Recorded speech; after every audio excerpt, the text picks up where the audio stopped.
दोस्तों, कहते हैं कि इस धरती पर जितने भी क्रीचर्स हैं, उनकी लाइफ स्पैन फिक्स्ड है।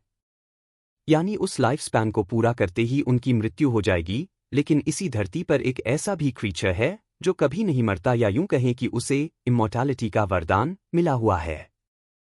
इसे जेलीफिश कहते हैं, जो अपने स्ट्रेंज क्वालिटी की वजह से दुनिया भर में फेमस है। दरअसल, जेलीफिश एक प्रकार की मछली है।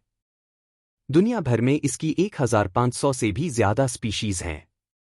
यह दिखने में ट्रांसपेरेंट होती हैं, लेकिन ह्यूमंस के लिए यह बेहद ही डेंजरस भी होती है। यह अपने स्टिंग से किसी भी इंसान को पल भर में मौत की नींद सुला सकती है। जेलीफिश समुद्र की अथाह गहराइयों में पाई जाती हैं, जहां सनलाइट भी नहीं पहुंच पाती, इसलिए इंसानों को इनसे ज्यादा खतरा महसूस नहीं होता। कहा जाता है कि धरती पर जेलीफिश का एग्जिस्टेंस सदियों पुराना है। यह डायनासोर्स के टाइम से ही धरती पर मौजूद हैं। जेलीफिश दुनिया की इकलौती ऐसी मछली है जिसमें 95% तक पानी होता है। इसी क्वालिटी के कारण यह मछली ट्रांसपेरेंट दिखाई देती है। कहा जाता है कि जेलीफिश के पास ब्रेन नहीं होता है, इसी कारण उसके आसपास हमेशा छोटी बड़ी मछलियों का क्लस्टर जमा रहता है, क्योंकि वो इसके आसपास खुद को सेफ फील करती हैं। जेलीफिश की लंबाई एवरेज 6 फीट तक होती है और इसका वेट 200 किलोग्राम तक होता है।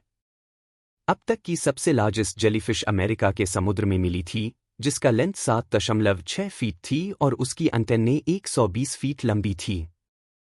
जेलीफिश दिखने में तो बहुत खूबसूरत लगती हैं, लेकिन अगर उनकी मूंछें यानी टेंटिकल्स किसी इंसान की स्किन से टच हो जाएं तो उनका इमीडिएटली ट्रीटमेंट कराना पड़ता है, क्योंकि उनकी टेंटिकल्स इतनी पॉइजनस होती हैं कि वो स्किन को काफी नुकसान पहुंचाती हैं। जेलीफिश को कभी न मरने वाला क्रीचर कहा जाता है, क्योंकि इसके अंदर ऐसी स्पेशलिटी होती है कि इसको अगर 2 पार्ट्स में भी काट दिया जाए तो यह मरती नहीं है, बल्कि उन दोनों पार्ट्स से अलग अलग जेलीफिश का जन्म होता है। यह बहुत ही यूनिक क्रीचर है हमारे दुनिया में। तो आज हमने world's most mysterious creature immortal jellyfish के बारे में जाना। अगर आपको यह वीडियो पसंद आया हो तो हमारे चैनल थ्योरी ब्रेकर को like, comment, share and subscribe करें।